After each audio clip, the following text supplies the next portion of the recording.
Hi,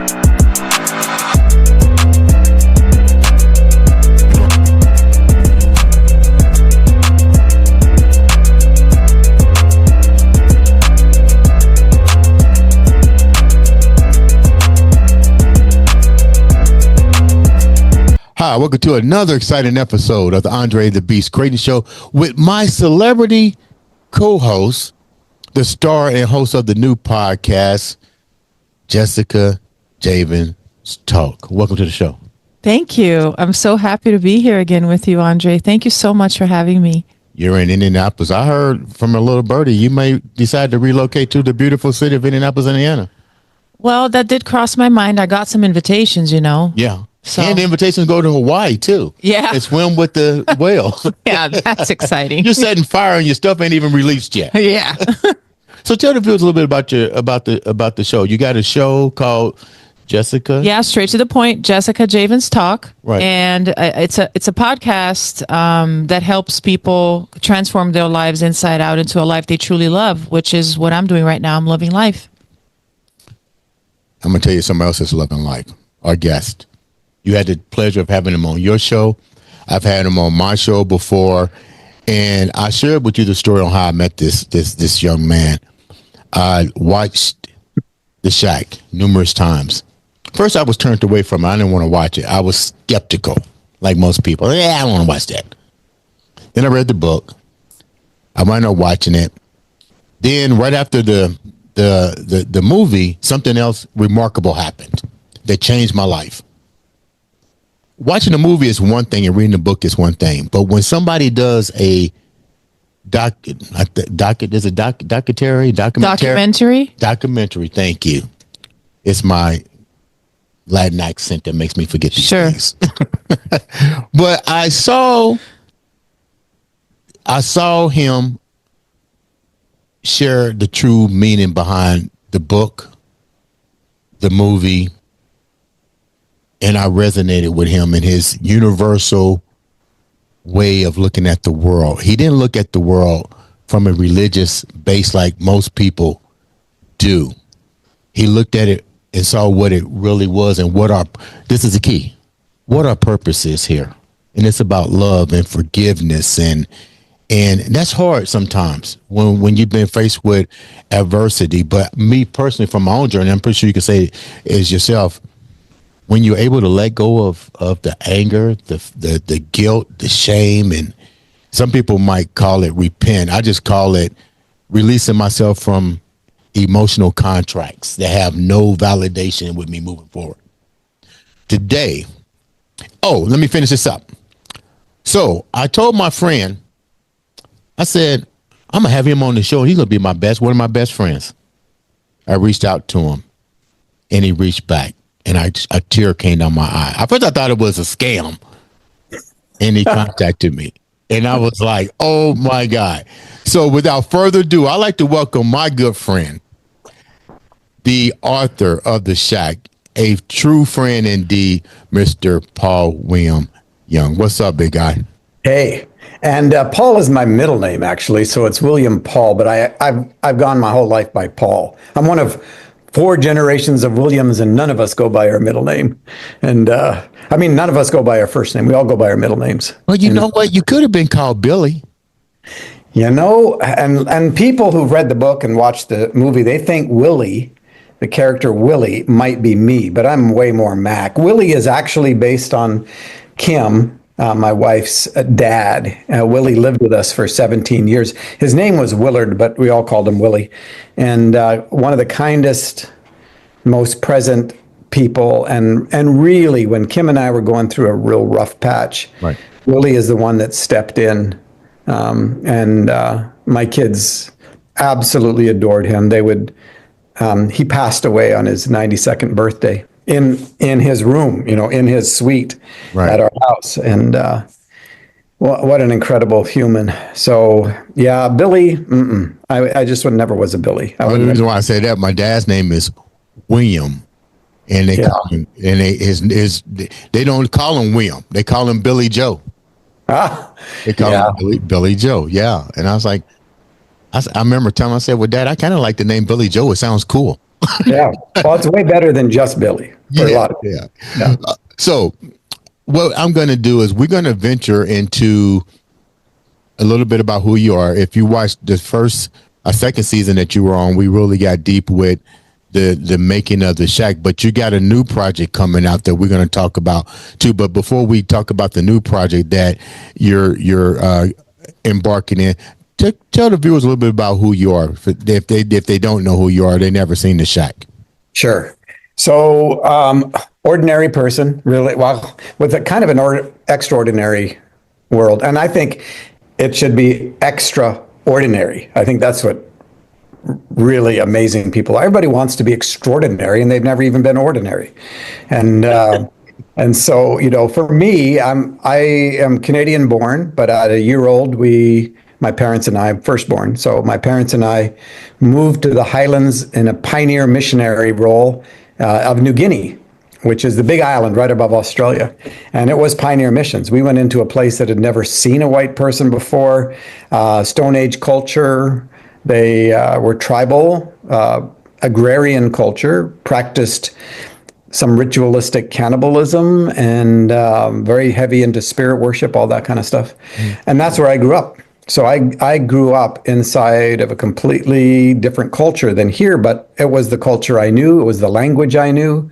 It was the first real fluent language that I had. And so was sent to boarding school at 6, had some major tragedies along the way, sexual abuse, whether I was targeted in the tribal context or not, don't know, but I was targeted in boarding school. And so at 6, it's, I look back and think of how horrendous it is that there is a culture that will kind of force you to send your kids away at 6 years old. And so I got lost in the whole process, ended up being a very much an outward in person, high performance perfectionist, liar hider. My dad was a very violent disciplinarian, and which didn't help at all. We came back to Canada. I was about 10 years old, 13 schools before I graduated high school. Knew how to bury all my addictions and perform and leave. I never knew how to connect to relationships. My emotional world was shattered, and drug all of that into my relationship with Kim, into our marriage, and then when Matthew, our 6th child, which out of 6, he was born. Shortly after he was born, Kim caught me in a 3-month affair with one of her best friends, and that blew up my world. And that started an 11-year, is it possible to change journey? And 11 years for Kim and I to fully heal, where she trusts me and has every reason to. And at the end of that, the 12th year, for a Christmas present for my kids, I wrote a little story on the train to one of my 3 jobs, and gave it to them for Christmas, made 15 copies at Office Depot on their photocopier, and dressed it up with a little plastic cover and spiral side, and gave the 6 kids each a copy, and Kim and I kept one, and I had extras, so I gave it to my friends, and those 15 copies did everything I ever wanted that book to do. Went back to work, never thought about being a published author. And then my friends started giving it away. And that's slowly started the wheels of a whole different world for me. And the book has turned into something of a I don't know. It's not a beast like you, Andre, but it is definitely a major presence in the world in so many different areas and across so many different boundaries. And I'm absolutely grateful to the core of my being that I got to participate in something like that. And here we are, all these years later. I wrote it in, well, it'll be 20 years because I wrote it in 2005. It was self-published basically in 2007, Right. and by 2008 it was already, it showed up. And I don't know this world at all, so it was kind of a big surprise, but it showed up #1 on the New York Times list, and it stayed there for 49 weeks at #1. And I think they just got tired of it, so they found something else. But anyway, I mean, how does that ever happen? Yeah. And now this little book's right in the top 50 or 60 fiction novels of all time. And you just like, this How did, is so how did it, how crazy. did it, how did it, how did it get into the hands of producers? Because I believe the movie surfaced in 2017. Correct. Well, a couple of years before that, in order to make it, it released in 2017. And, the guys that helped me publish it at the very beginning, they wanted to do a movie from day one. And Right. so our goal was to just get some publisher interested enough. And 26 publishers turned it down, either by totally ignoring it or by sending us, thank you, but we're not interested. And They're mad. They're mad about that, right? I've had a few conversations No, where they just, They didn't just- look at it. well, They didn't even look at it. the ones that didn't know where in a store they would ever put this thing, and which was a common problem. And then the religious people thought it had too much, it was too edgy, and the Right. secular people thought it had too much Jesus in it. So, what I look back and I go like, I don't think they understood that the world is filled with people caught and stuck somewhere between edgy and Jesus. Yeah. And but like a lot of industries, people tend to walk backwards. Publishing, they tend to walk backwards. They're looking at the past, going like, okay, or in music, that was a hit, so let's do 10 more just like that, and so innovation gets squashed in that kind of a frame of reference. So, how did it get into the hands? Well, at one point it became, and I had told the guys that I wanted to keep the stage production rights, but I would at one point give them the movie rights, which I did. So I let go of all creative control. I let go of all rights to it, all money to it, everything. And I gave it to them because they'd helped me get this thing just published. So they had built a relationship, and I didn't think I'd be involved in the movie at all, but I ended up being very involved in it just out of the kindness of Lionsgate and Gilnetter Productions. And they just kept drawing me back in really beautiful ways. And the guys took it from there. What was your take when they got Tim McGraw to play a I really loved him. major, because I mean, look, he's on the 1823. Is that what it is, man? Yeah, 18 something or other. Yeah, and I'm thinking, I'm thinking, Well, wow, you got this guy on your thing. Come on. Well, Tim, the first day's shoot, I met him on the first day's shoot because Lionsgate said, and they're a secular movie house, but they called me and said, would you consider coming on the first day's shoot and praying a blessing over the entire cast and crew? Oh. And I went, are you kidding me? Of course, So I get there and I run into Tim right away. He's in the scene that I'm actually in a cameo from that first. Yeah. And I'll tell you about it in a second. But I meet Tim and we instantly bond over dad issues. And so it was so sweet. And he is a very kind person. He plays Willie. That I told you is based off of Kim's dad, and man, he was so good at that role. So we're doing this. I spend all day. I do the blessing in the morning, and then I'm just hanging around the electrical guys and everybody else, and in the afternoon they're going to do this one shot, and it's in a neighborhood near Vancouver, British Columbia. And I hear Gil Netter yell out, "Hey, Paul, you want to be in a cameo?" And I'm thinking, what's a cameo again? And I'm like, you mean like in the movie cameo? He said, yeah. He said, I've never shot a movie and an author was still alive, Right. that I didn't put the author in it somewhere. Right. And I said, absolutely, I'd love to do this. So in the movie, there's this scene where they're packing up all the kids to go camping. Yeah. And Nan's going to go her own direction. And Tim, Willie, walks up with a dog. And he's coming to say goodbye to Mac and the kids and all of this. And And so it's this interchange between the two of them. And Gil says, okay. And he sets it up. He says, when we've got the camera on Tim, we're going to just have you walk through the scene. You're just in the neighborhood, walking through the scene in the background. And I'm like, that is a piece of cake, right? I've walked most of my life. and then I realize, but I don't think about walking. I just walk. Now I'm thinking about walking. And it only took 5 takes, but 5 takes. 5 takes just to get the walking right. But I got to tell you, if they had an Academy Award for walking, I'd be right up there. Yeah. So it was this really beautiful thing. So if you watch that scene, you watch in the background, you'll see this sort of smallish, roundish, oldish white guy. And he's carrying something under his arm. I'm going to go back and watch that because I remember the scene, but I didn't look behind that. Why would you? Yeah, that's great. Yeah, no. So that was pretty fun. That is good that they do this thing with the author. Just reminded me of Stephen King's movies. They show up like a little bit here, a little bit there.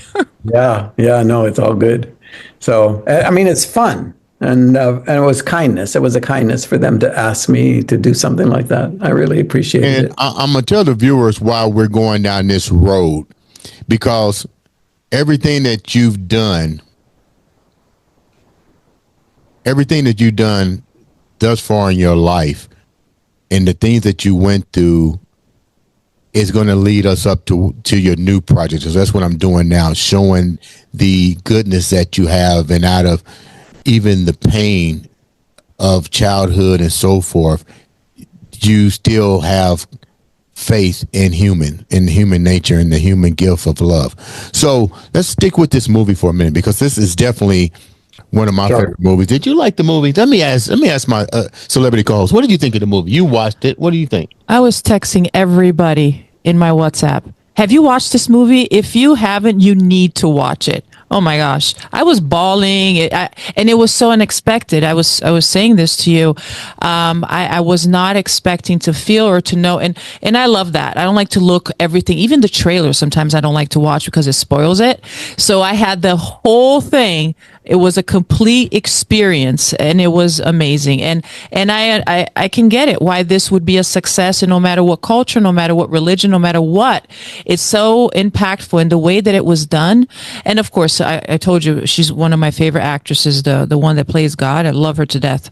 Oh, yeah. Forgot her name. Octavia Spencer. Yes, she's awesome. She is awesome. Yeah. Anyways, the movie is absolutely one of my favorites. Out of that movie, there were key moments that literally changed. No, let me rephrase this. It didn't change anything. That movie validated everything that I had already perceived. And it was funny, Paul, because I was even telling Jessica, there was moments I didn't even want to watch it. Somebody was like watching. I would watch a little bit. I'm saying, and I think because the triggers of some of that stuff happened to me. Yep. And I was like, I don't want to watch this because you know what I said? I know the outcome. Yep. I don't want to watch it. And then it was the universe that said a couple years later, watch it and watch it again because you're not getting it. Watch it again. And then it started to resonate. The most impactful moments, I'm going to ask you, Jessica, first, and I'm going to ask Paul last. You watched the movie. What was 3 of the mind-changing parts of the movie for you? I did have validation, but the validation for me was not the trauma. It was how the God, Jesus, and the Holy Spirit were being portrayed.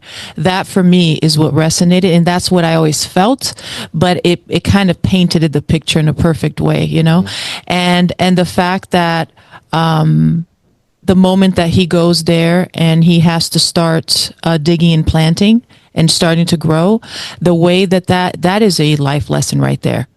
That is something that every human being should see, just that scene right there, because we all have things that we need to work on. We all have our issues or trauma. So that in itself gives the right amount of importance and the right way of doing it, and in the most unconditional loving way possible. And that is what we need to be. And that's what we were created in that image, to be able to portray that kind of thing too. So anyways, that part for me, when he goes back to the shack and I'm like, who's this guy? Why is he coming? Like, he wrote the note, like, who is he? And it was like, oh my God. Anyways, it was amazing. Literally. Oh my God.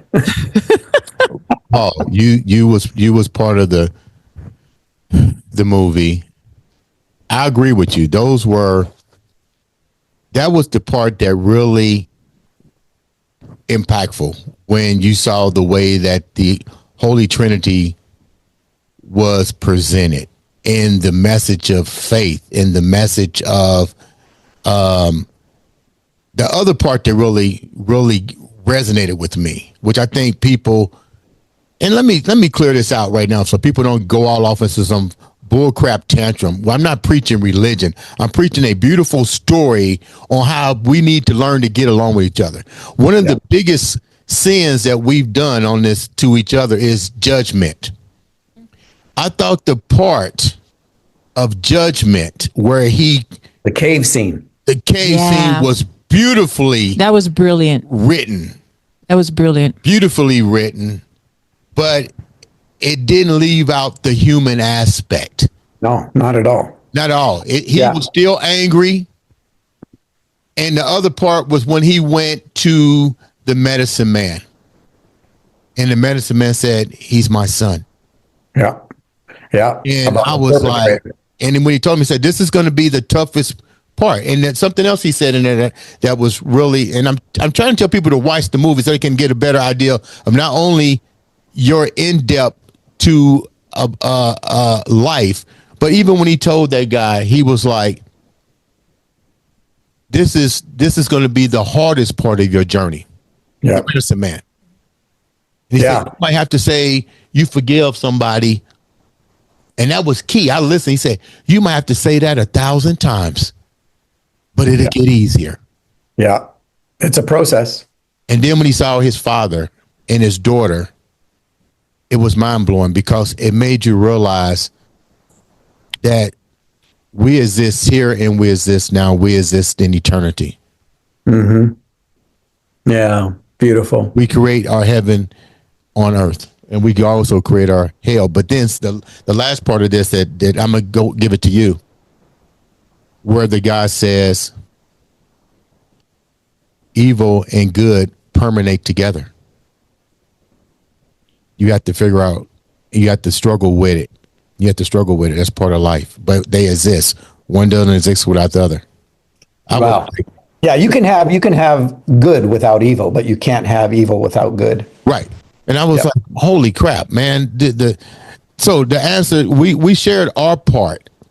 What was the most impactful parts of that to you? Because you had a lot to do with this. You're asking me about which of my children do I love the best, and it's like, well, it's the one I'm thinking about right now. Oh, he's gonna flip the script on me and go into the cave. No, I agree with him. But my kids, they say, "Mom, which one is your favorite?" I'm like, there's no such a thing. Right, and that happens in the cave, right? Yeah. So I'll tell you one little. For those of you who haven't seen it, I'll give you a little piece that you can look for that people won't know. They won't know until someone like me tells them. Near the end, there's a scene where they're back in the garden, and when they built the garden, they built it up in the hills near Vancouver, British Columbia, in the forest, and so they're back up there, and it's really close to the end of the movie, and there's a shot. They're in the garden, which Jessica referred to, which turns out to be his own soul, that he is participating in tilling the ground. And there's a lot more to it than that. But now they look at this patch of ground that he has dug up early in the movie, and they take the little vial that Sarayu has been collecting. Sarayu, that's a whole story, but that's the name for the Holy Spirit. But takes a vial of Mackenzie's tears that the Holy Spirit has been collecting over his life and pours it out on the ground there. And out of the ground emerges a tree of life. Not a tree of the knowledge of good and evil. This is about love and relationship. This is not about being right or wrong. And so up comes the tree of life in the place that he dug up. And so in the movie, they wanted this one shot. And you've got to realize there's, I don't know, 30 people up there. You've got your plant people, you've got your electrical, your, camera people, lighting people, actors. And so they've got the shot of the Father, Son, and Holy Spirit with Mackenzie in the middle. And that's what they want. One shot and they're looking down at where this tree of life is going to emerge. And it's simple. It's just a simple shot. So they roll camera and it looks like special effects, but it's not. Right when they roll camera on this scene, a big butterfly comes out of the forest and lands on Mackenzie's nose, right on his nose. And it's not special effects. It happened in the moment. And you'll see the look on Sam Worthington, who played Mackenzie. You'll see this look of surprise, and it's because he's surprised. And all the other actors stayed in character, and that's the shot that's in the film. And so it's just like, oh my gosh, because there aren't a lot of butterflies around, and not one, of all the people for that butterfly to land on his nose. Wow. No. Kenzie, I mean, the whole thing was like it was choreographed by love. That's amazing. I remember that shot, and that was divine. That was done for a purpose. To let you guys know, it was a great job, a great story. With that said, let's go even deeper. Okay. You're now doing something truly remarkable. You're through this journey, through the movie and the book, you met some extraordinary people, some extraordinary individuals. I did. One happened to be an inmate. Tell me about that story.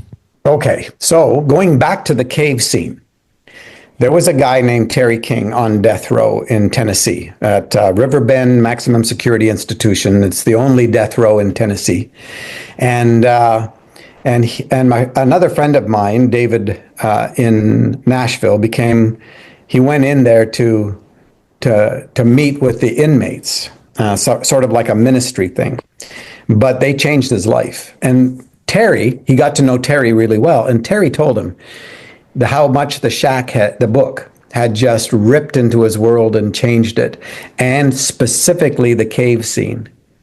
And he said, here I am on death row because I killed somebody, and I'm thinking I'm better than the pedophiles on death row. At least I'm not them. I'm not as bad as them. And that cave scene, he said, took me apart. I felt so exposed and naked before God. I felt like all my clothes had burned off. And he said, I'm literally on the floor because the conviction about my own duplicity was so powerful. And so he said, he tells this to David. David comes to me one day and he says, hey, I've got this friend Terry. He tells me the whole story. And he says, if I get a copy of The Shack, would you sign it so that I can take it into him? And I said, no. I said, but if you can get me in with you, I'll go with you. Wow. And so we went in and met Terry King and Ron Cawthorn. They were the first two that I met. And this is about 7 years ago. And then I became friends with a whole group of them, about a dozen guys on death row. And there's 40 some guys on death row. And truly they've become my friends. I mean, there's no other way to explain the relationship that I have with them. They get to call me. They get 30-minute increments, so they call me, and every time I'm in Nashville, I go see them. And since I've been there, 4 of the guys have been declared innocent, even though they've been on death row. All 4 of them, one of them 41 years, but the others like over 20. and it's crazy that we have a system where people their cases are not heard, or if there's a problem, they're not reheard or reopened or reexamined. One of the guys that has become a very, very dear friend of mine is Kevin Burns, and he goes by KB. He says, I like Kevin better because it's what my mom named me. And Kevin is an extraordinary human being. Everybody that knows him and his stories, they know he is innocent. And trust me, I know that most of the guys on death row, and most of them will admit it, are absolutely guilty. But and they own it, and they have done whatever they can to try to make amends. And there's no way that you can bring somebody back from the dead. As far as you can't do it. So Right. that idea of justice doesn't work. An eye for an eye. What's interesting is that that's the Mosaic thing, and that's what a lot of people, well, an eye for an eye. And Jesus says, you've heard it said that an eye for an eye, but I say to you, turn the other cheek, love your enemy, etc. So Kevin, over his years, he's now been 33 years on death row, and he is a light on death row. He's become an ordained pastor. And you're talking about somebody who's innocent the whole time. He starts every day with today, the best day of my life. And but every day he interacts with everybody that's on death row. He prays with them. He helps them write letters. He talks with them when they're struggling with something, helps them connect to their families or whatever he can do. And he's been doing that. He is now, and we believe this is true. I might be wrong, but he is the only inmate, properly ordained pastor of a death row church called the Church of Life. Wow. And so I've gotten to know KB really well. His case is it's a horrendous example of how things can go wrong in the whole judicial process. And as a result, Tennessee just started again putting out their execution calendar, which 4 guys are on it, and I know 2 of them. And the next group is going to be 5 guys, and KB is one of them. And so there's a group of us that are trying to not only get the word out about KB and about having somebody take a look at this, but we're also trying to meet with the governor. We've met with the governor and staff once, about 5 of us, and we're gonna try to do it again. One of the sort of traditions that's not law or anything, that a lot of times the governor and his staff won't look at a person's file until they have an execution date. So meanwhile, KB is sitting there waiting for somebody to look at his file all these years. But he's a bright light. If you met him instantly, you would love him. You look at his eyes and you see the light that comes from his eyes. But he is funny, kind. He's kind of an old-time black preacher, and he seems 20 years younger than he actually is. He is full of life, and again, every day. The reason why he says today, the best day of my life, he got that because he was in church one time, and the pastor was all worked up with a good sermon, and there's 2 little stories about how this happened, but I'm going to just choose the one that I think's in KB's book. And it's the pastor finished the last line of his sentence and said, today is the best day of my life. And he died. He had a heart attack and just died, dropped behind the pulpit. And so, and KB was a young man at the time. And so he just sort of adopted that. And he does it every day today. Even when I've been through some really hard days with him, as far as the legal process and things, he says, today's the best day of my life. I'm right where God wants me, where love wants me for now and for today. And so when my time here is finished, then I will leave this place. And he believes that he will actually leave this place walking out rather than in a box. And so we are working to see if we can participate in making that happen. You know, Paul, based on who you are, I always have to realize that a lot of times you're going to be met with human eyes and human judgment. And I'm pretty sure you get, why invest in them? They're criminals. Animals. Yeah. Right. Why even take an interest in it, knowing being who you are? But the universe puts people in your life for a reason. You walked in there for a reason. You seen what is called justice gone wrong. Let's call it what it is. Justice gone wrong. You know, if for no other reason is they are human beings, if for no other reason, and human beings have unbelievable eternal value. And when you meet another human being, you are in the presence of someone who is important, valuable, worthy of life. And yeah, I mean, I can walk you through all the stupid things and the wrong things and the harmful things that I've done. And right. I'm very clear about them. I don't hide. I have no secrets in my life about what my life has been or the harm that was done to me. And so I don't see them that way. I just don't. I can't. But I don't see any human being that way. And I didn't used to be that way. There's a reason I wrote the cave chapter. There's a reason that I set it up the way that I did, is because I'm Mackenzie. I'm in the middle of this, and I've got to deal with the forgiveness of my perpetrators, and that, as well as be open to reconciliation. Forgiveness is for the sake of the one who's been harmed.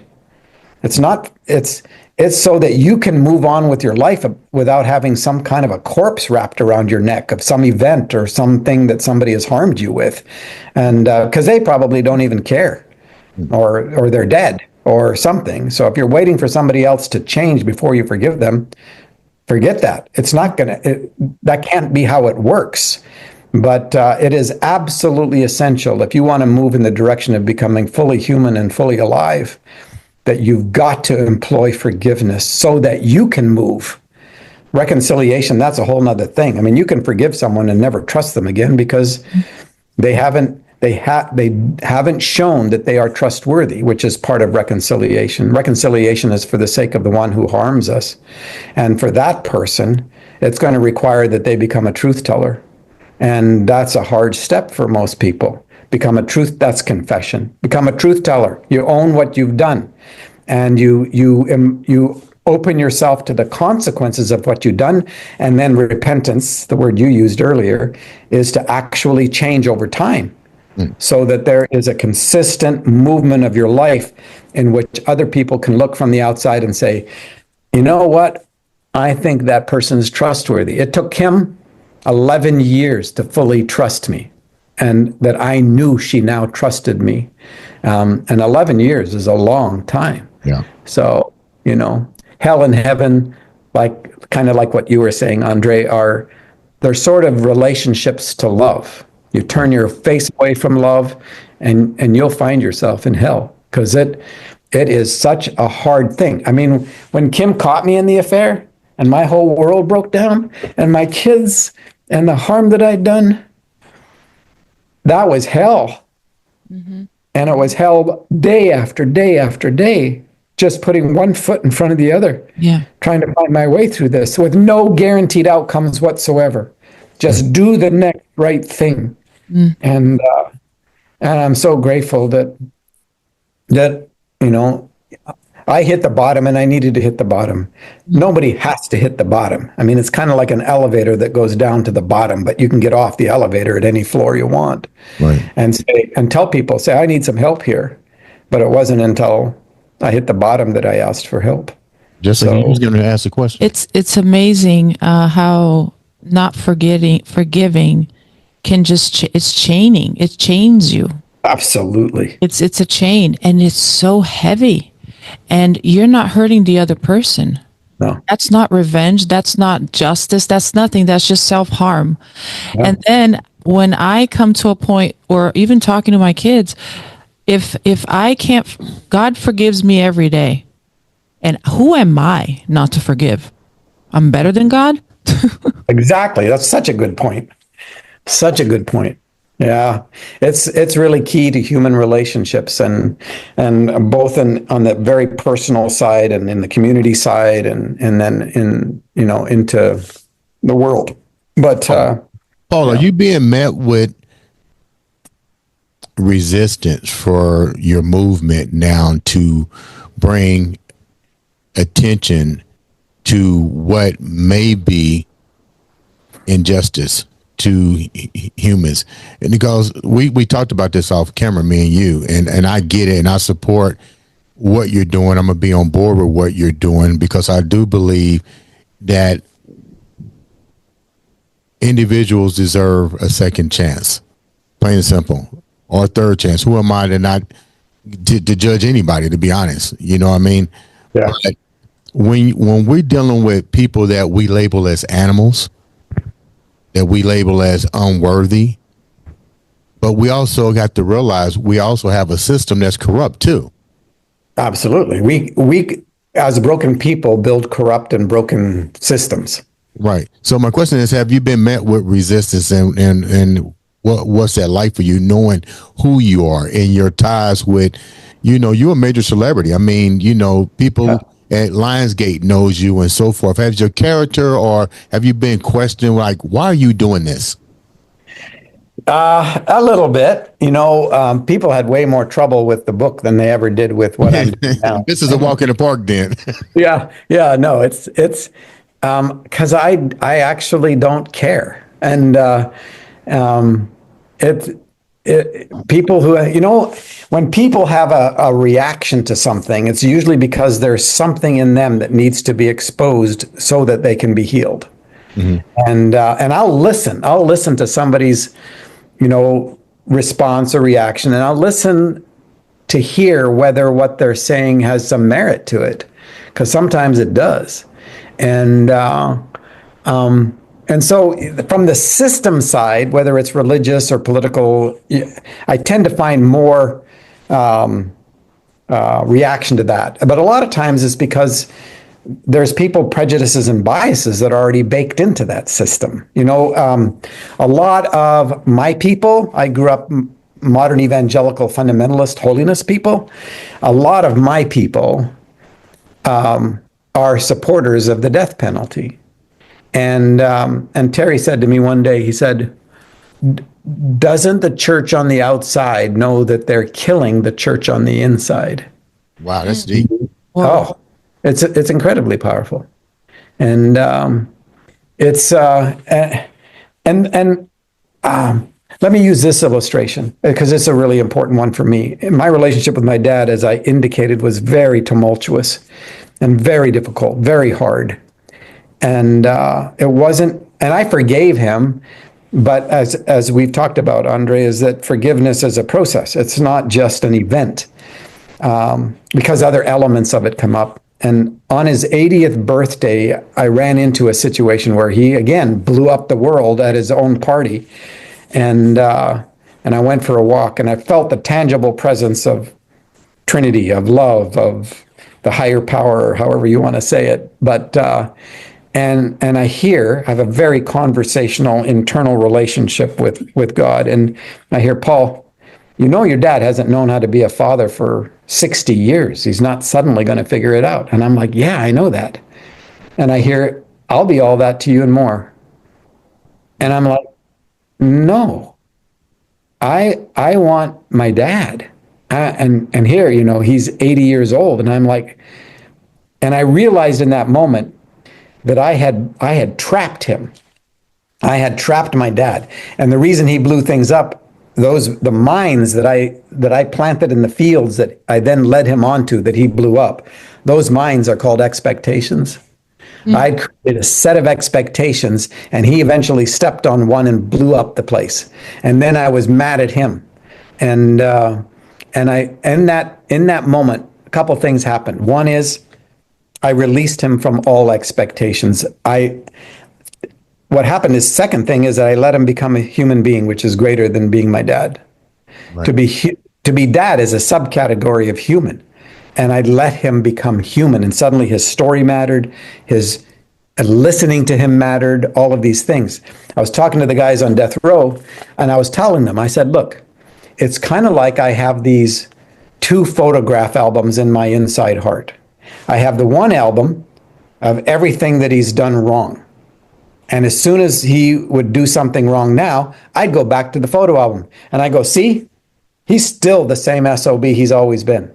Because I look at all these pictures, when he did this and when he did this and when he did this. And I said, that photo album is well used. There's another photo album that's kind of locked away in a little corner cabinet that's dusty. And that one is the things that he did well, like that he was good at telling stories to children. He was good at getting up in the middle of the night and going, helping someone, digging out their driveway in the snow, whatever it was. But I didn't want to look at those. Because they violated how right I am about this photo album. Mm-hmm. And I'm telling the guys, and one of them says, that's the justice system. Mm-hmm. They put you into a box, a frame around the photograph, and you're not allowed to change.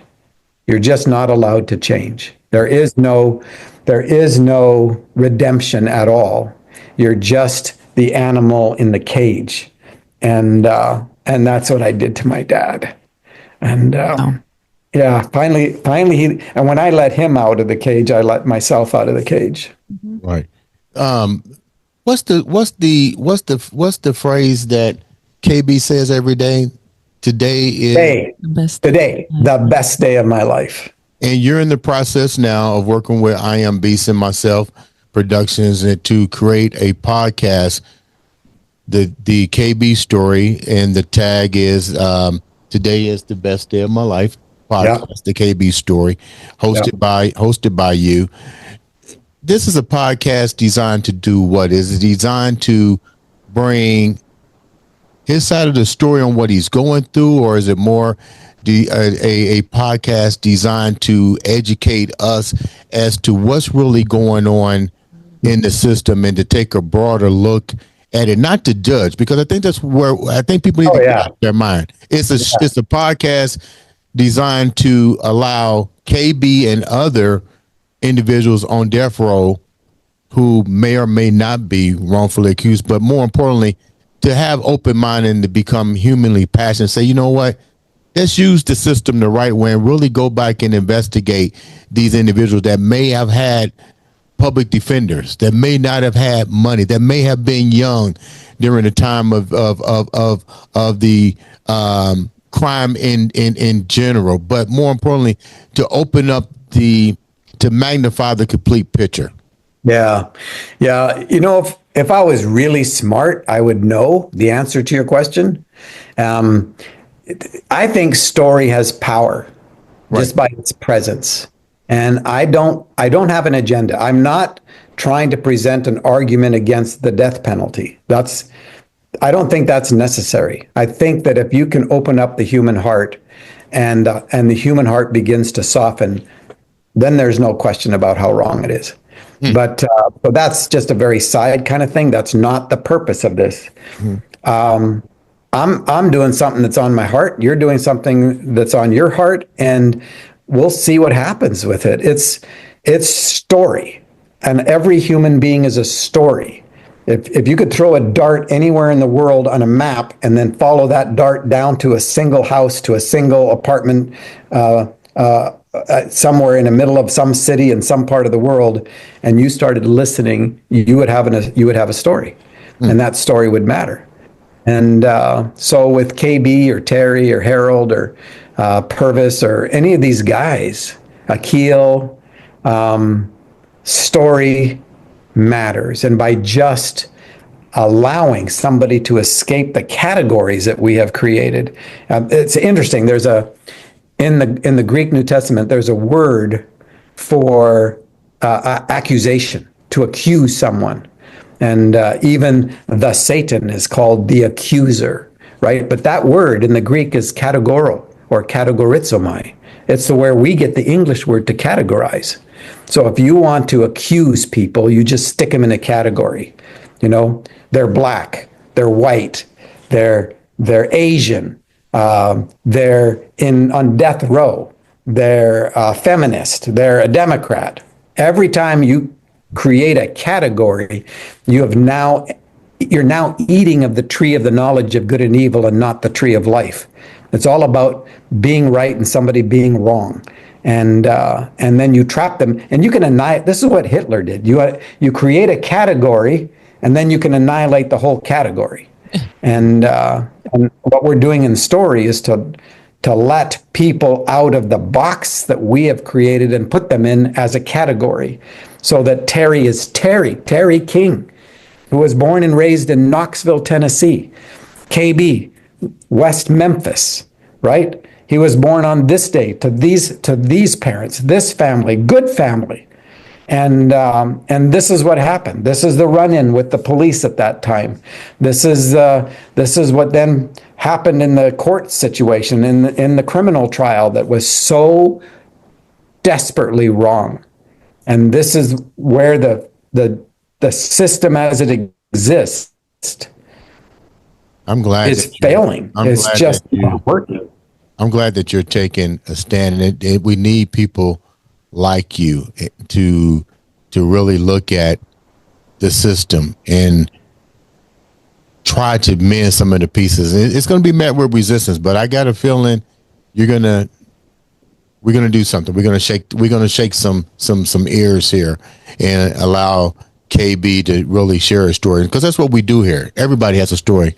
You know, that's why the platform's there. And now it's easy to let people hear your story. And a lot of times that's all it needs.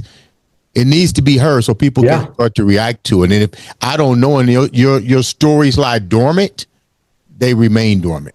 And my hat's off to you. We'll do whatever we can to get the podcast out so KB and the guys can tell their story. So once again, you can get to know who these people are. They're not a number. They have a story. They have a life. They part of a system that, this is the thing about it, is people only want to react when something happens to them. That's the bottom line. If you watch the movie The Green Mile, that was really powerful. A circumstance situation that was very deep, and unfortunately at the end, only one person was allowed to tell that story. Now I asked myself this when I watched that movie: should Tom Hanks and the people that knew the gift that guy had, they clearly saw what happened.